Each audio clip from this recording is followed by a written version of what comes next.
다 함께 조용한 기도드림으로 부활주일 일부 예배를 하나님 앞에 드리겠습니다.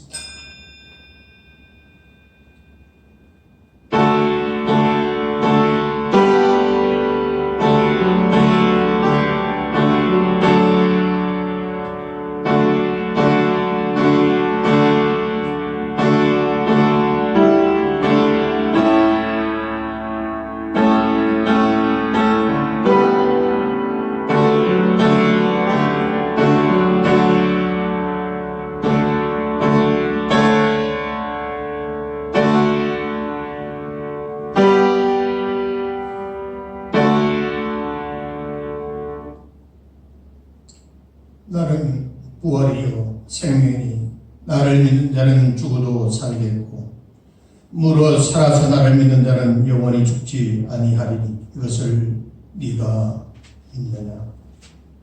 그러하신 우리 주님, 오늘 그러고 복된 이 주일은 예수님께서 사망 권세를 이기시고 부활하신 날입니다. 주님의 부활을 통하여 우리의 구원이 완성되어지고 부활의 신앙을 가지고 이 땅 위에서 천국을 소망하며 살아갈 수 있도록 복 주신 하나님 감사합니다. 주님의 십자가의 대속의 은혜로 인하여 우리가 죄에서 자유함을 얻고 구원함을 받았사오니 아버지, 이 십자가의 신앙과 부활의 능력을 붙잡고 죄악이 관영하는 이 세상에서 승리하는 우리 온 교우들이 되게 하시고 지금 겪고 있는 수많은 어려움과 또 삶 속에서 겪는 많은 문제들을 극복하며 승리하는 우리 교우들이 되도록 축복하여 주옵소서. 시종을 맡겼고 예수님의 이름으로 기도하옵나이다. 아멘. 전능하사 천지를 만드신 하나님 아버지를 내가 믿사오며 그 외아들 우리 주 예수 그리스도를 믿사오니 이는 성령으로 잉태하사 동정녀 마리아에게 나시고 본디오 빌라도에게 고난을 받으사 십자가에 못 박혀 죽으시고 장사한 지 사흘 만에 죽은 자 가운데서 다시 살아나시고 하늘에 오르사 전능하신 하나님 우편에 앉아 계시다가 재리로서 산자와 죽은 자를 심판하러 오시리라. 성령을 믿사오며 거룩한 공예와 성도가 서로 교통하는 것과 죄를 사하여 주시는 것과 몸이 다시 사는 것과 영원히 사는 것을 믿사옵나이다. 아멘. 160장 찬송하시겠습니다.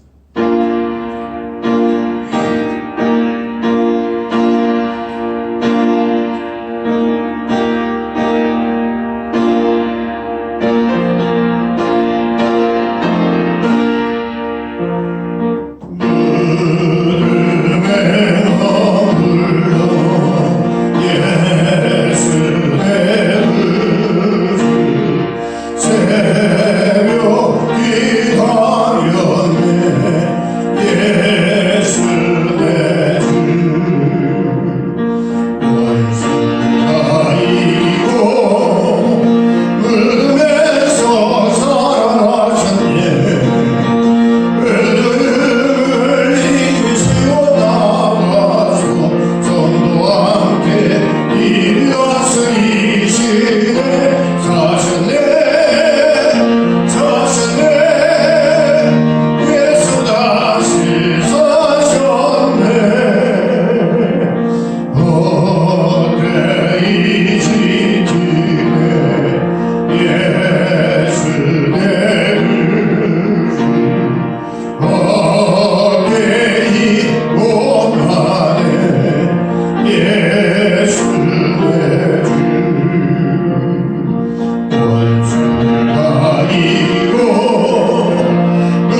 우리를 죄 가운데서 구원하시기 위하여 십자가에 못 박혀 달려 돌아가신 우리 예수님, 사망 권세를 이기시고 3일 만에 부활하사 우리의 구원을 보증하시고 완성하시고 하나님의 아들 되심을 온 만인들에게 친히 선포하시는 이 놀라운 부활주의, 이 아침 저희들 머리 숙여 주님의 부활을 찬양하며 부활의 능력을 믿고 천국을 소망하며 살아가기를 원하는 당신의 백성들이 머리 숙여 예배합니다.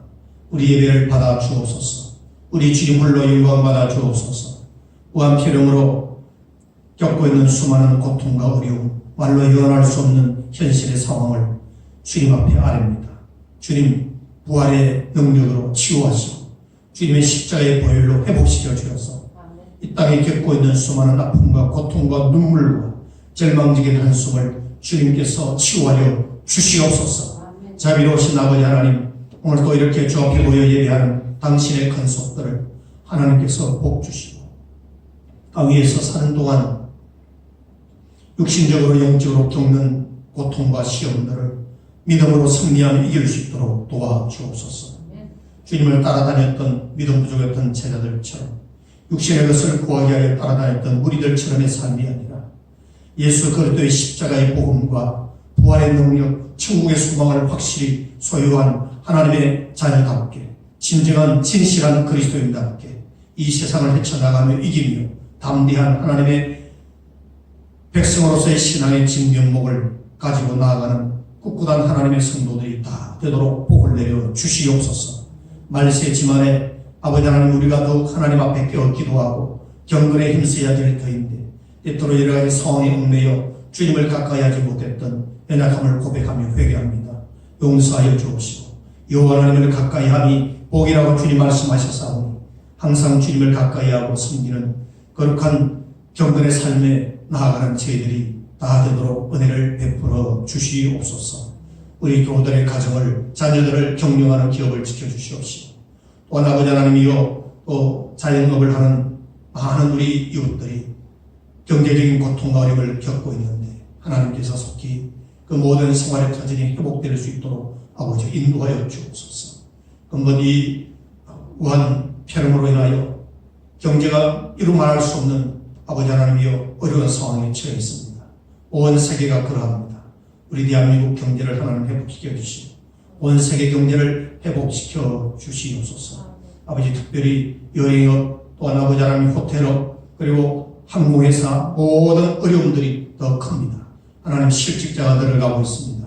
주여 도와주옵시고 하나님 회복시켜 주옵소서. 우리 젊은이들이 일자리가 없어서 고통 가운데 있습니다. 하나님 일할 수 있는 일터도 하나님께서 마련하여 주옵소서. 이 나라 민족 특별히 긍휼히 여겨 주옵시고 수많은 외세의 침입과 전쟁의 아픔 속에서도 이만큼 우리 대한민국이 정치, 경제, 사회적으로 발전했는데 안타깝게도 아직은 정치적으로 아버지 하나님 혼중국 상황에 있습니다. 지도자들에게 바른 국가관을 주시고 하나님의 나라를 사랑할 수 있는 마음을 주시고 무엇이 국익을 위한 일인지를 바로 알고 이 역사 앞에 부끄럽지 않도록 저들에게 주어진 책임과 사명을 감당할 수 있도록 인도하여 주옵소서. 아버지 이제 며칠 후면은 4.15 총선이 있습니다. 21대 총선을 통해서 우리 대한민국의 역사의 아버지 새로운 분기점이 아버지 하나님이여 가능할 수 있는 귀한 역사적인 책임이 우리 국민들에게 주어져 있는데 바른 한 표의 주권 행사를 할 수 있도록 도와주옵시고 무엇이 이 지역을 위하여 나라와 민족을 위하여 일할 수 있는 아버지 하나님의 참된 일꾼인지를 바르게 분별하며 한 표 한 표 행사하여서 정말 이 역사 앞에 우리 후손들 앞에 부끄럽지 않는 우리 온 국민들이 될 수 있도록 축복하여 주옵소서. 이 종의 말씀을 들고 선포합니다. 주의 성령이 함께 하옵소서. 시종을 맡깁니다. 예수님의 이름으로 기도하옵나이다. 아멘.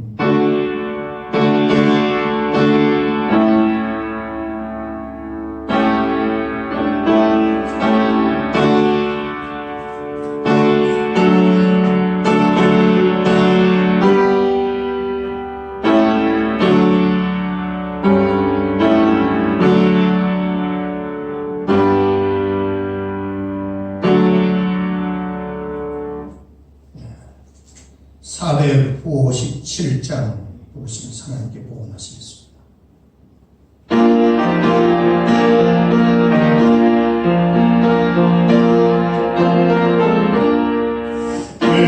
외세하네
예수를 생각할 때 월남이나 지금도 두려울 적 없으니 성령 나를 부르며 주를 따라가리라.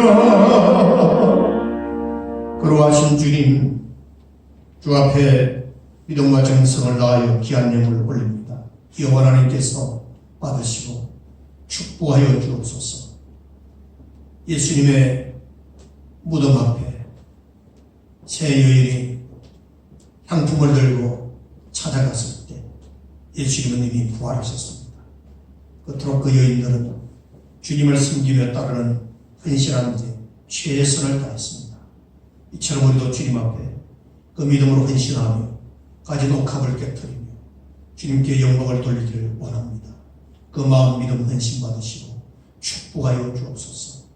우리가 육신의 삶을 살다 보니 늘 경제적인 어려움과 고통 때문에 염려할 때도 많습니다. 무엇을 먹을까 입을까 염려하지 말라고 주님께서 말씀하셨음에도 불구하고 우리가 때때로 연약하여 낙심할 때도 있습니다. 믿음으로 이길 수 있도록 승리할 수 있도록 우리에게 선하고 아름다운 환경을 하나님께서 열어주시고 복의 복을 더하시고 믿음의 조상들이 누렸던 그 은혜와 복을 우리의 삶 속에서도 누릴 수 있도록 축복하여 주옵소서. 떨어진 헌금 하나님 기뻐 받으시고 하나님 나라 천국과 차고 넘치며 땅 위에서도 하나님 주시는 풍족을 풍성히 누림으로 말미암아 부족함이 없이 주님께 영광을 돌리며 선한 사역에 헌신하며 전도하는 일에 봉사하며 충성하는 그러한 종들이 되도록 물질의 복을 쏟아부어 주옵소서. 육신의 건강의 복도 주시옵시고 약하여 병은 약고 차는 일이 없도록 도우시고 주님 주시는 은혜 안에서 날마다 강건하도록 건강의 복을 더하시고 머리끝부터 발끝까지 주님의 보혈의 피가 충만히 흘려서 늘 주님께 마음껏 헌신 봉사할 수 있도록 은혜 나려 주옵소서. 축복하고 우리를 구원하신 예수님의 이름으로 기도하옵나이다. 아멘. 네, 감사합니다.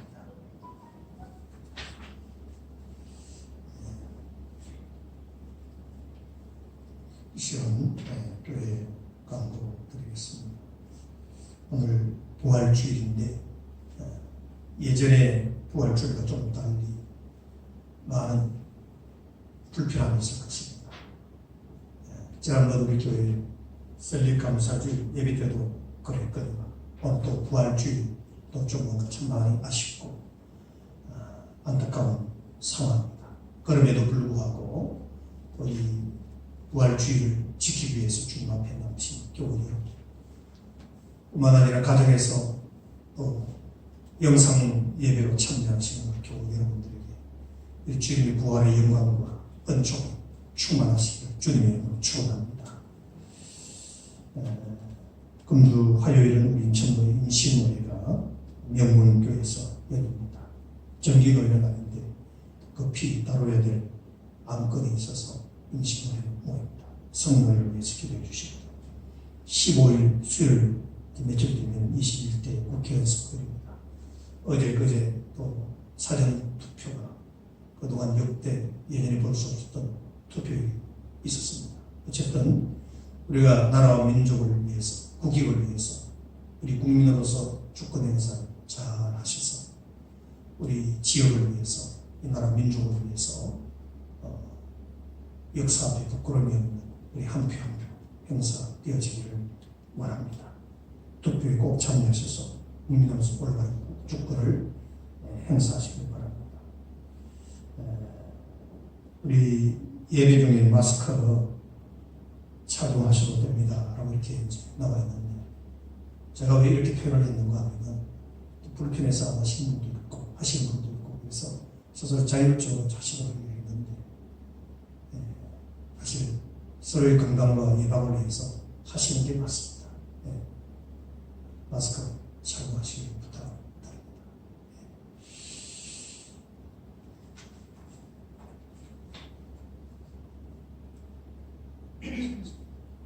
성경 말씀 마가복음 16장 1절에서 8절 공부하겠습니다.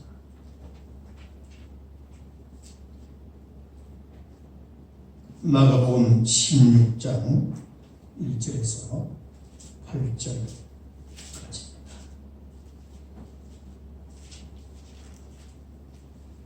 우리 함께 봉독합니다. 시작.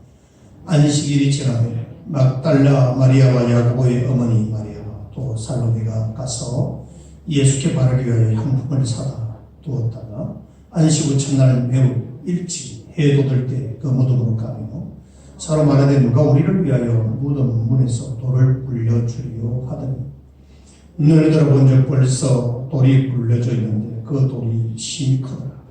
무덤에 들어가서 흰 옷을 입은 한 청년이 우편에 앉은 것을 보고 놀라며 청년이 이르되 놀라지 말라. 너희가 십자가에 못 박히신 나사렛 예수를 찾는구나. 그가 살아나셨고 여기 계시지 아니하리라. 보라, 그를 두었던 곳이니라. 가서 그의 제자들과 베드로에게 이르기를 예수께서 너희보다 먼저 갈릴리로 가시나니 전에 너희에게 말씀하신 대로 너희가 거기서 배우리라 하라 하는지라. 제자들이 몹시 놀라 떨며 나와 무덤에서 도망하고 무서워하여 아무에게 아무 말도 하지 못하더라. 아멘. 오늘은 우리 예수님께서 부활하신 부활주일입니다. 이 예수님의 부활은 성도의 구원을 보증하는 사건이 됩니다.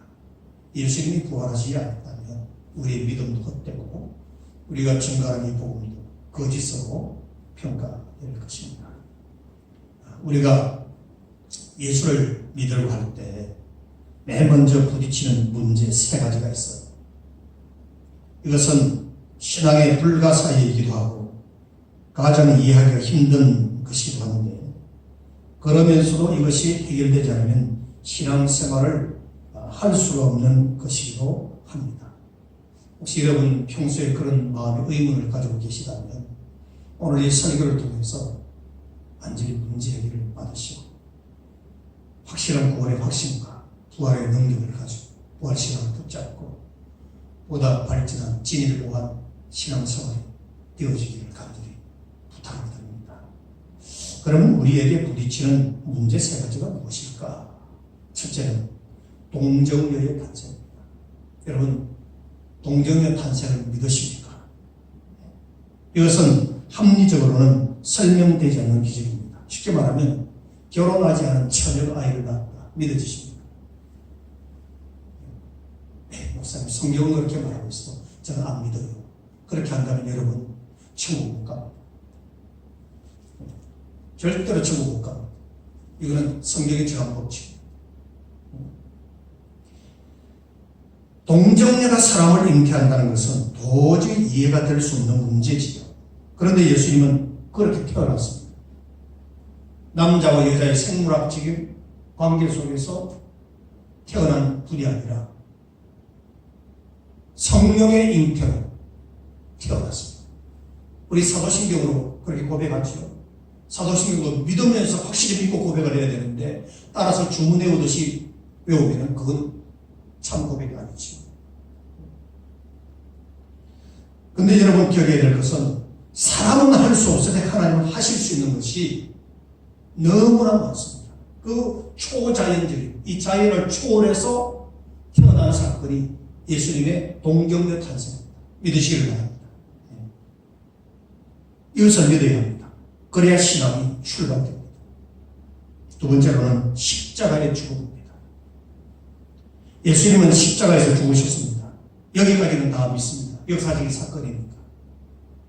이것은 역사적인 사건으로 인정을 받고 있습니다. 그러나 예수님의 죽음과 오늘 우리의 죄와 무슨 상관이 있느냐는 문제에는 많은 사람들이 의문을 갖고 있다는 사실입니다.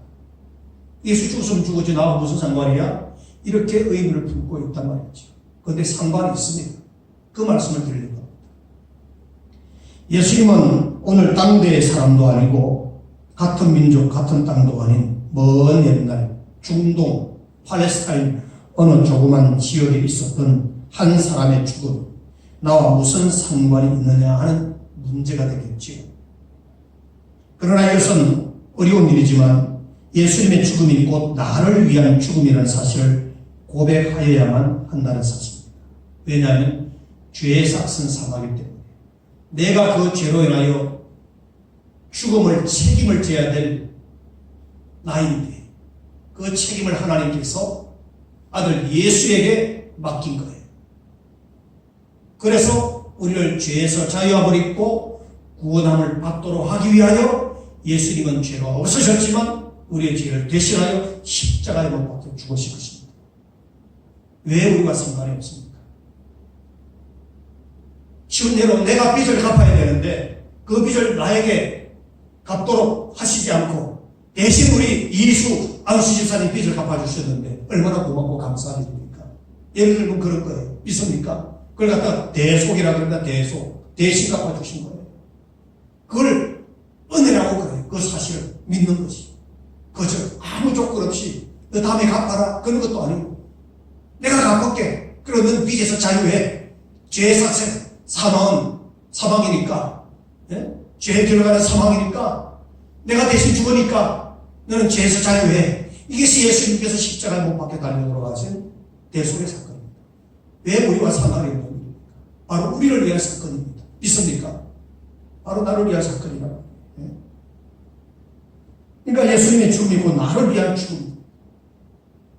이것이 복음의 핵심적인 내용이고 복음의 출발입니다. 그래야 비로소 신앙이 출발됩니다. 마지막으로는 부활입니다. 부활. 오늘 우리 부활절을 지키잖아요. 예수님 오늘 부활하셨다고 그러고 교회가 목사님 부활절이라고 그러는데 부활이 뭐야? 다시 살았다는 정도는 알아요. 근데 다시 사신 예수님의 부활과 나하고 무슨 상관이 있느냐 이거지. 동령의 탄생도 십자가의 죽음도 부활도 남의 일이 아니라 다 하나님이 계획하신 구속사역 속에서 나를 위한 계획 속에서 진행되어진 일들이었다는 말입니다. 나를 위한, 우리를 위한 남의 일이 아니에요. 부활은 죽었던 사람이 다시 산다는 말이거든요. 그 문자적인 의미는 죽었던 사람이 다시 살아나는 이게 부활입니다. 이것도 나의 마음속에 믿어지기까지는 많은 고뇌가 따르는 문제입니다. 기독교 신앙에는 이같이 모든 문제가 신비스러운 일이지요. 도저히 합리적으로 인간의 이성으로 사고로는 동의되고 납득되지 않는 어려운 문제들이지요. 그래서 기독교는 신비의 종교입니다. 신비의 종교. 인간이 할 수 없는 일들이 너무 많습니다. 동정녀 탄생, 십자가의 죽음, 그리고 예수님의 부활, 이 세 가지는 기독교 신앙의 중심이고 근본입니다. 이 세 가지 중에서 하나라도 내가 못 믿겠다, 안 믿어진다, 그는 구원받을 수 없습니다. 구원받은 성도가 아닙니다. 내가 선택해서 이거는 받아들이고 믿고 이거는 안 믿겠다, 그건 신앙이 아니에요. 그건 지식이라고 합니다. 이 세 가지는 어느 누구도 흉내조차 낼 수 없는 겁니다. 어느 종교에서도 찾아볼 수 없는 것들입니다. 오직 기독교만이 가지고 있는 유일한 사건이고, 그래서 기독교만이 구원의 종교요, 성경 말씀만이 진리인 것입니다. 그 중에서도 부활은 핵심 중에 핵심이라 할 수 있습니다. 그런데 문제는 이 같은 신비적인 부활을 믿기가 어렵다는 데 있다는 겁니다. 왜? 복음을 믿음으로 접근하지 않고 지식적으로 접근하고 논리적으로 연구해서 이해 차원에서 접근하려고 하기 때문에 안 믿어지는 겁니다. 왜냐하면 죽음은 누구나 경험하는 사건이기 때문에 부정하지 않아요. 사람은 태어나서 죽는다. 병거로 죽든지 사고로 죽든지 늙어서 죽든지 다 죽는다. 여기에 대해서는 아무도 부정하지 않아요. 다 인정해요. 그러나 부활은 우리 인간 세계에서는 경험할 수 없는 사건이기 때문에 많은 사람들이 사실을 믿으려 하지 않습니다. 그거는 기독교 안에서만 주장하는 거고 우리는 안 믿어. 그렇게 얘기해요. 사람이 죽으면 끝이지 무슨 부활이 있냐고 방문합니다. 여러분들도 그렇게 생각하십니까? 아니겠죠. 죽으면 끝이지. 심지어는 죽어봐야 알지. 이렇게 얘기합니다. 그래서 역사적으로 보면 부활을 부인하는 이론이나 학설들이 참 많이 발표되어 있고, 그렇게 똑똑하다고 하는 박사들이 연구해서 내놓은 결과가 이런 것들이 있는데, 박사들의 연구의 결과를 여러분 한번 들어보십시오. 첫째, 그 대표적인 것이 도난설입니다. 예수님 부활에 대한 도난. 로마 군병들이 예수님의 무덤을 지켰지만 한밤에 졸고 있는 그 사이에 제자들이 살짝 와가지고 예수님의 시체를 훔쳐갔다는 얘기입니다. 이게 그 똑똑한 박사들이 연구해 내린 결론입니다. 여러분, 여기 동의하십니까? 그리고 예수가 부활하셨다고 소문을 퍼뜨렸다는 겁니다. 그 소문. 예수님의 시체를 살짝 제자들이 와서 훔쳐가 놓고 예수님이 부활했다. 그렇게 우긴다는 거죠. 이게 도난설입니다. 부활에 대한 도난설. 두 번째로는 환상설이 있습니다. 신앙은 주관적인데 예수를 너무너무 사랑하고 사모하다 보니까 환상으로 나타난 예수님의 모습을 보았다는 겁니다. 예수님은 부활한 게 아니고 그냥 무덤에 있는데 너무너무 사랑하다 보니까 우리가 꿈속에 뭔가 그것을 보듯이 그렇게 환상 중에 본 것을 예수님이 부활했다고 그렇게 기독교는 지금 주장하고 있다는 거지. 이게 똑똑한 박사들이 내린 결론입니다. 그 나타난 환상을 보면서 예수가 부활했다. 이렇게 전한다는 거지. 여러분 이것도 엉터리입니다. 동의할 수 없는 똑똑한 박사가 내린 결론입니다. 또 세 번째, 또 똑똑한 박사가 내린 결론인데 가사설입니다. 가사설. 예수님이 십자가 위에서 죽은 것이 아니고 기절했다는 겁니다. 기절. 그런데 사람들이 죽은 줄 알고 갔다가 장사를 지냈는데 그가 묻힌 무덤이 굴이었기 때문에 후에 기절해서 깨어나가지고 예수님이 스스로 빠져나갔다는 겁니다. 이게 똑똑한 박사가 내린 결론. 믿어지십니까? 그럴듯하죠? 예. 안 믿는 사람들은 그 말도 원래 하고 동의합니다. 이제 이런 학설을 통해서 줄 세우기를 하는 거죠. 어떤 사람들은 도난설에 줄을 세우고 어떤 사람은 환상설에 줄을 세우고 어떤 사람은 가사설에 또 줄을 세우고 또 한 가지 있어요. 또 똑똑한 박사가 내린 결론. 신화설이 있습니다. 신화설. 역사적으로도 그렇고 예수님의 존재 자체가 의문시 된다는 겁니다. 애초에 죽음도 없었고 더구나 부활이나 무덤도 없었다는 겁니다. 후대 추종자들이 하나의 신화로 만들어서 소문을 퍼뜨렸다는 겁니다. 소설 썼다는 게 소설로 만들어냈다는 거지. 이게 똑똑한 박사들이 내린 결론입니다. 이런 박사들은 주님의 진리의 말씀 앞에서 박살날 수밖에 없는 거죠. 어떻게 박살납니까? 예수님은 확실히 부활했기 때문에 믿으시길 바랍니다. 확실하게 부활했기 때문에 박사의 말을 믿지 말고 성경 말씀을 믿으시길 바랍니다. 성경 말씀. 이와 같은 가설들을 얼마든지 만들어내어가지고 사람들을 현혹시킬 수 있습니다. 자기 학문의 그 논리에 줄 세우기를 하는 거죠. 그래서 여러 학파들이 생기는 겁니다. 무슨 학파, 무슨 학파. 이 같은 주장들은 일고의 가치가 없는 허무맹랑한 억지 주장에 지나지 않는 개변들입니다. 그야말로 요즘 흔히들 쓰는 내용들은 가짜뉴스죠. 가짜뉴스. 가짜뉴스지. 그런데 우리가 신앙생활하는 데 있어서 한 가지 기억해야 될 것이 있는데 그것은 기독교 신앙에는 신비한 기적들이 수반된다는 사실과 그 기적들이 믿어져야 한다고 하는 사실입니다. 성경에 많은 그런 기적들이 성경의 구약에도 있고 신약에도 있어요. 왜 그런 기적을 그 당대 사람들에게 하나님께서 이렇게 나타내십니까? 그것은 하나님의 전능하심 뿐만 아니라 우리 인간의 연약함, 하나님의 창조주로서 창조주 하나님을 믿고 섬기게 하기 위한 그 이야기하면서 예수를 믿지 않으면서 확실하게 믿는 척 하는 거지. 그런 일이 있었단 말이에요. 이건 사실입니다. 우리 한국에 있었던. 자, 이래 보면 문제는 참 이렇게 어려운 문제입니다. 무지한 사람은 몰라서 부인하고 지식이 있는 사람은 지식으로 이해하려고 하니까 부인하게 되고 부활을 믿지 않으면서도 부활을 외치는 사람은 얼마든지 있다는 사실입니다. 그때만 그럴까요? 지금도 그래요. 제가 간혹 부활주일 되면 그분을 꼭 떠올려서 예를 들었는데 수년 전에 감리교신학대학교 홍모 교수가 예수 그리스도의 부활을 육체의 부활을 부정해가지고 이단으로 지켜서 감리교신학대학교에서 해직되고 나중에 미국 가가지고 죽었습니다. 또 그 교수를 옹호하는 그 줄을 선 신학자 목사들 반대하는 신학자 목사들 해가지고 얼마나 교단이 그 당시에 시끄러워졌지 몰라요. 감리교단 안에서 있었던 일입니다. 참 충격적인 일이지. 그런 신학적인 사상을 배운 학생들이 목회 현장에 나가서 어떻게 목회하고 어떻게 설교를 하고 어떻게 성경을 해석할지 한번 생각을 해보십시오.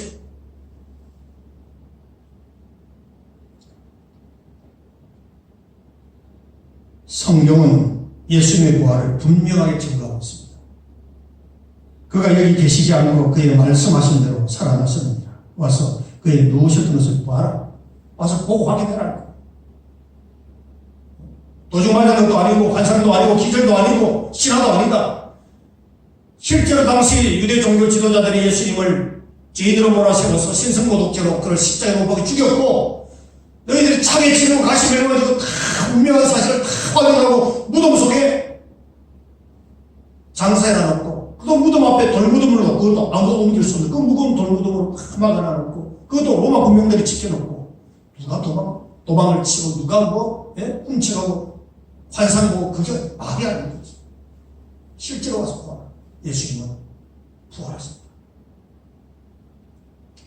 마가복음 16장 오늘 본문에도 보면 예수님께서 안식 후 첫날 이른 아침에 살아나신 후 전에 7 귀신을 쫓아내 주신 막달라 마리아에게 먼저 보이시니, 막달라 마리아가 먼저 주님의 부활의 그 장면을 보았습니다. 이 여인은 원래 귀신에 들렸던 사람인데 주님의 은혜로 고침을 받고 주님을 따르는 여인이 되었지.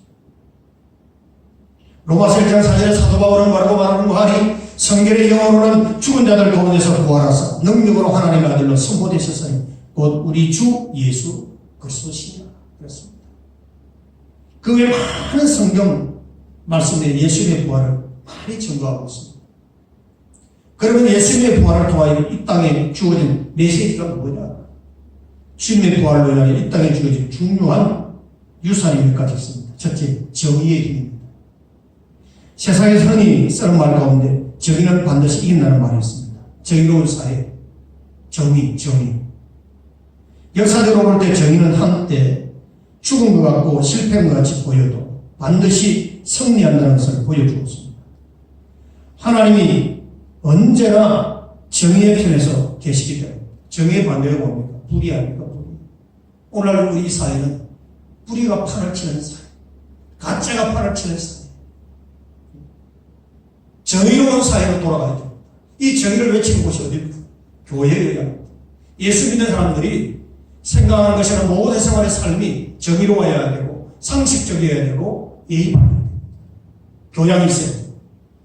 자기 말에 대해서는 책임을 질 줄 알아요. 세상의 시류에 따라서 살면 안 돼요. 이 같은 정의의 편에 서서 그 불의를 무섭게 했던 가장 강력한 사건이 예수님의 부활 사건입니다. 예수님의 십자가의 죽음은 불의에 의해서 희생된 사건입니다. 물론 하나님의 구속사역 속에서 진행되어진 일이지만 그 행위 자체는 정치적으로 내려진 모함이었고 예수님을 죄인이라고 프레임에 딱 가둬가지고 죽여버린 겁니다. 불의에 희생된 사건이 예수님의 십자가의 죽음. 그런데 부활하심으로 정의가 승리했다는 사실 온 천하에 선포하게 된 줄로 믿으시기 바랍니다. 그래서 우리가 가지고 있는 복음은 정의로운 복음입니다. 진리라는 것은 정의로운 속성을 가지고 있습니다. 믿으시기 바랍니다. 타협할 수 있는 게 아닙니다. 진리 자체가 정의로운 것. 예수님은 죄 없이 죽으셨잖아요. 누구에게도 해를 끼친 게 없습니다. 죽을 만큼 실수한 일도 없습니다. 순전히 정치적인 이유로 죽으셨죠. 신성모독죄로 말합니다. 그것도 강도들의 틈에 끼어서 조롱과 질시를 받으면서 한마디 변명도 없이 조용히 죽으셨습니다. 사람들이 그 모습을 볼 때 마치 실패자같이 보였을 것입니다. 아마 무력하게 죽어가는 그 모습을 보고서는 분통이 쳐서 것입니다. 그러나 예수는 끝내 죽고 말았습니다. 죽은 후에 예수님의 시체는 돌무덤에 묻혔습니다. 그리고 돌을 굴러 무덤문을 막고 군인들까지 지켰습니다. 아마 예수를 죽인 사람들은 마음을 놓았겠지요. 이제 모든 것이 끝났다. 이 묵은 돌로 딱 막았으니 뭐 누가 와서 훔쳐가지도 못하고 거기다가 로마 군병까지 지키고 있으니 언제 우리는 완전히 승리했다. 이제 끝났다. 이렇게 마음을 놓았겠지요. 그런데 그 일은 이렇게 해서 끝난 일이 아닙니다. 세상 사람들이 이렇게 해서 끝날 수 있다는 생각 때문에 지금 똑같은 부정들이 저질러지고 있지. 부정을 저지른 사람들은 긴 일 생각 안 하고 이제 끝났어. 이 정도면 됐어. 그리고 항상 물정을 들이대도 아니라고 우기고 부정하고 부인합니다. 그런 일이 없다. 또 한편 들어서 막 밀어주고 격려해요. 이게 오늘날 불의한 사회 속에서 일어나는 일들입니다. 주로 어떤 사람들은 서민들은 그런 거 잘 못해요. 머리가 나빠서.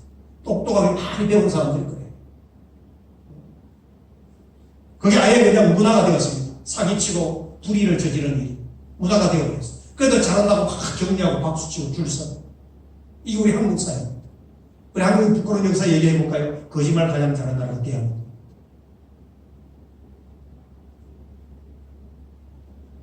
똑같은 시행착오들이 지금 반복되고 있거든요.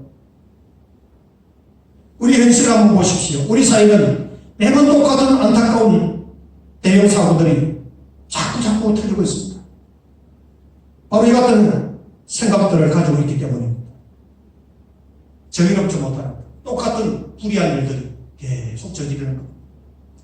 거짓은 숨기려 해도 숨겨지지 않는 겁니다.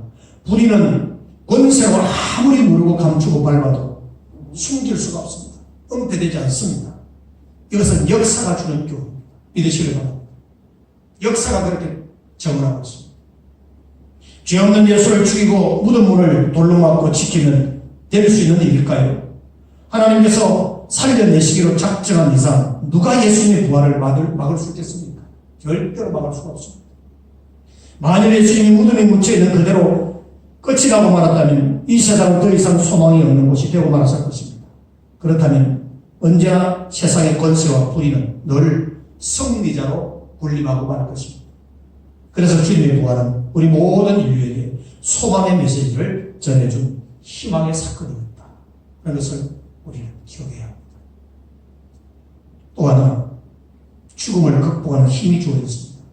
예수님의 부활을 통해서 이 부활의 능력은 죽음을 극복하는 힘이 주어졌다는 거지. 인간 사회에 있어서 제일 관심사는 죽음의 문제입니다. 죽음 앞에 좋아하는 사람 아무도 없습니다. 다 두려워하지. 지난 금요일날 우리 집사람을 어릴 때 신앙교육시키고 신앙 공부시키고 함께 목회 사역에 헌신했던 원로 목사님, 그때 우리 교회 금요기도에서 말씀드렸어요. 고영고 목사님 계시죠. 목사님 사모님 돌아가셨어요. 당도하고 78세에 고난주간 금요일날에 돌아가셨어요. 보니까 뭐 그렇게 많은 암 자체는 고통이 있는데 작은 한 일주일 동안 고통이 오고 그렇게 큰 고통을 겪자고 오히려 참 복된 죽음입니다. 이게 인간입니다.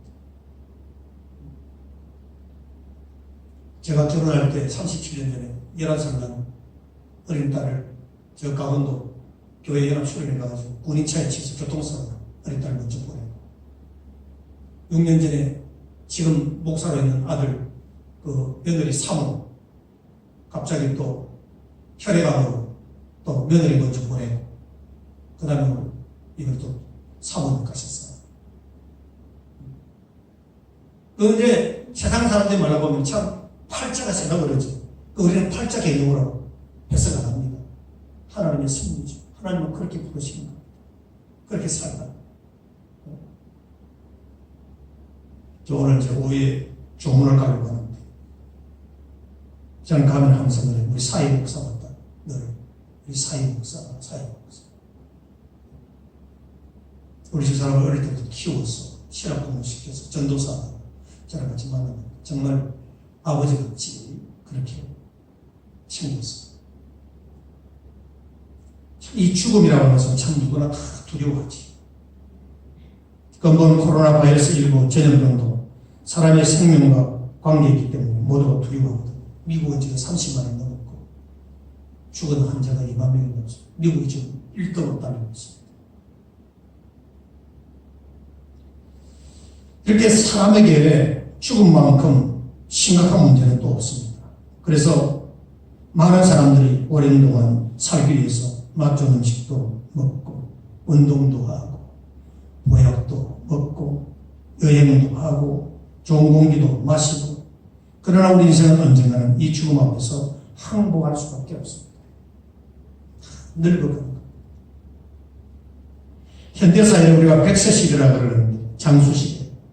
아무리 우리가 100세기의 장수시대라도 그 장수와 생명을 이어갈 수 있는 기본적인 조건이 따라야 행복한 장수의 생활이 되지 맨날 아파서 병치레하면서 장수하면 그게 무슨 행복한 삶이겠습니까? 삶의 질이 떨어집니다. 그래서 우리가 정말 백세 시대에 장수하면서 행복한 삶을 살려면 기본적인 조건이 뭘까요? 돈이 있어요. 돈이 있어요. 그리고 우리 삶의 질이 높아야 장수의 의미가 있습니다. 요즘 은퇴하고 나서 거의 다 60초간에 은퇴하죠. 3, 40년, 35년 정도 살아갈 수 있는 경제적인 준비가 되어 있습니다. 그거 안 되어 있으면 끝나는 거예요. 자, 이런 맥락에서 볼 때 오늘 우리 예수님의 부활을 통해서 우리에게 축복의 메시지를 우리가 발견하게 되는데 그것은 죽음이 결코 두려운 것이 아니다라는 것을 우리는 깨달아야 합니다. 죽음은 결코 두려운 게 아니다. 왜냐하면 예수님께서 나는 부활이요 생명이니 나를 믿는 자는 죽어도 살겠고 무릇 살아서 나를 믿는 자는 영원히 죽지 아니하리라 그렇게 말씀하고 있기 때문입니다. 사랑하는 성도 여러분, 예수님의 부활은 우리 성도의 부활을 보존하는 겁니다. 믿으시기를 바랍니다. 우리 부활을. 또 하나, 이 부활은 새 출발의 힘을 보여줍니다. 예수님의 부활은 많은 사람으로 하여금 새 출발의 삶을 갖게 합니다. 당시 많은 사람들이 빈들에서 500여 개의 기적으로 배부르게 먹었으면서 예수를 하나님의 아들로 믿지 않았습니다.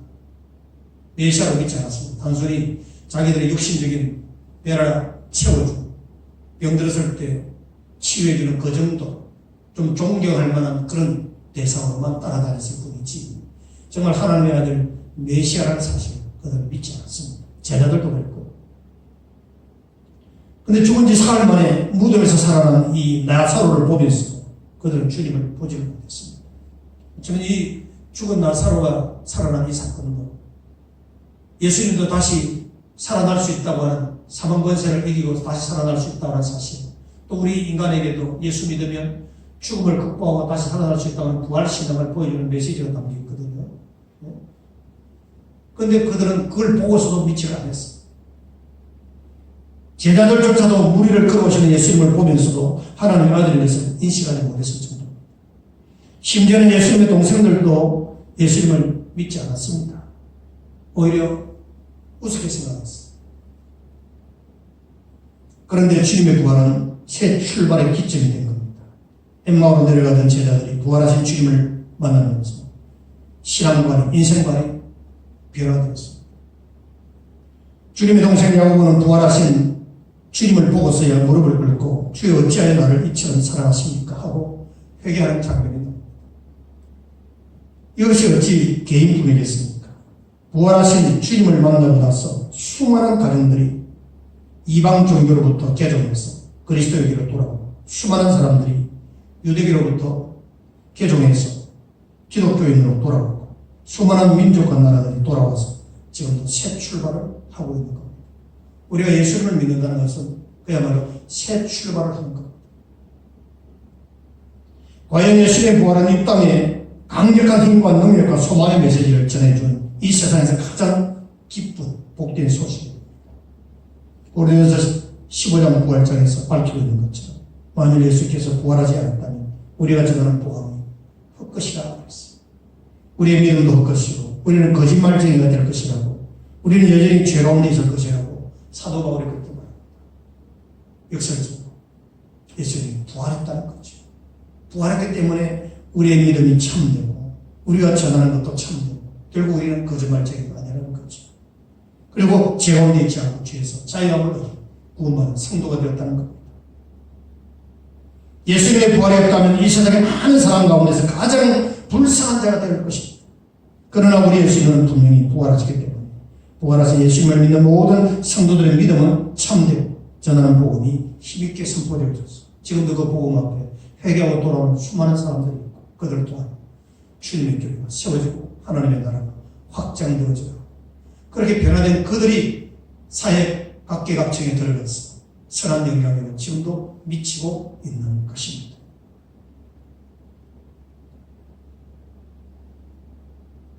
제가 정확하게 알고 있는 정보는 모르지만 모 정당의 원내대표는 선거가 끝나면 동일노동, 동일임금, 그 다음에 토지 공개등 공동체, 종교를 선봉했다. 사회주의로 나아가겠다. 사실 사회주의라고 공산주의 같은 거거든요. 그렇게 선언을 했는데 제가 알기로는 그분도 교회 다니는 줄 알아요. 그렇죠. 교회 다니는 사람이었죠. 예수 믿는 사람은 아니죠. 예수 믿는 사람은 그런 사상을 절대로 가질 수가 없습니다. 정말 우리에게 예수님의 십자가의 부활의 능력, 부활의 신앙이 있는 사람은 절대로 거기 그런 사상, 그런 말을 할 수가 없습니다. 아무리 권력이 좋다. 사랑하는 성도 여러분, 주님의 부활은 나의 부활의 보증입니다. 영원히 죽지 않는 영생길을 열어놓으신 줄을 믿으시길 바랍니다. 부활의 주님을 찾아가며 그 주님과 함께 동행하는 삶으로 말미암아 늘 승리하는 여러분 되시길 주님으로 축원합니다. 예수님의 부활은 환상설도 아니고 도둑설도 아니고 기절설도 아니고 실화설도 아니고 무덤에서 부활하셨습니다. 3일 만에 부활하셨습니다. 그리고 사랑하는 제자들에게 나타나셔서 40일 동안 계셨고 살아난 제자들에게 복음을 전가하는 증인이 되라고 부탁하시고 유언하시고 제자들이 보는 가운데서 구름을 타고 성취하여 하나님 보좌 우편에 계시고 그분께서 약속하신 대로 성령이 이 땅에 오셨고 오순절마가 다락방을 기초로 하여 예루살렘 교회가 부흥되어지고 그들의 복음 전도와 헌신을 통하여 온 세계에 주님의 교회가 지금도 세워져가고 있는 줄로 믿으시길 바랍니다. 이게 복음입니다. 이게 역사적인 사건입니다. 믿고 안 믿고는 그 사람 개인의 선택의 자유지. 그러나 중간지대는 없습니다. 천국이냐 지옥이냐. 내가 한 입을 덮고 자는 부부랄지라도 내가 태어난 자녀랄지라도 부모 따라서 천국 가는 게 아닙니다. 구원은 개인 구원입니다. 내가 오늘 새벽에도 말씀드린 것처럼 내가 배가 고플 때 내가 먹어야 육신의 생명을 보호할 수 있는 거지. 내가 배가 고픈데 우리 집사람 대신 밥 먹어준다고 내가 배가 불러집니까? 있을 수 없는 일이에요. 내가 공부를 열심히 해야 좋은 대학까지 내가 친한 친구 대신에 그 친구를 위해서 공부해준다고 그 친구 성적이 올라갑니까? 아니, 내가 예수 믿어. 주 예수를 믿어라. 그리하면 너와 내 집이 구원을 얻으리라. 할렐루야. 주 예수를 믿어. 마음으로 믿어 의에 이르고 입으로 시인하여 구원에 이르느니라. 분명히 말씀하고 있습니다. 여러분, 우리 십자가의 복음, 이 부활의 능력을 꼭 붙잡고 자루나 오르나 흔들림이 없이 승리하는 하나님 귀한 백성들이 되기를 주님으로 축원합니다. 기도하십시오. 사랑의 주님 감사합니다. 예수님은 사망 권세를 이기시고 부활하셨습니다. 실패자가 아닙니다. 연약한 자가 아닙니다. 그분은 창조주 하나님이시기에 성삼위 하나님이시기에 우리 주님은 하나님의 뜻에 따라 구원 계획을 온전히 성취하시고 이루시고 부활의 능력을 통하여 우리에게 구원을 완성하시고 그 주님만이 우리의 인생의 왕이시고 주인이시고 승리자이고 우리의 구세주라는 사실을 주님이 부활하심으로 친히 선포하셨습니다. 이 부활의 능력을 가지고 우리 모두가 승리하는 믿음으로 나아가는 하나님께 종들이 되게 하옵소서. 예수님의 이름으로 기도하옵나이다. 아멘. 주 하나님 독생자 예수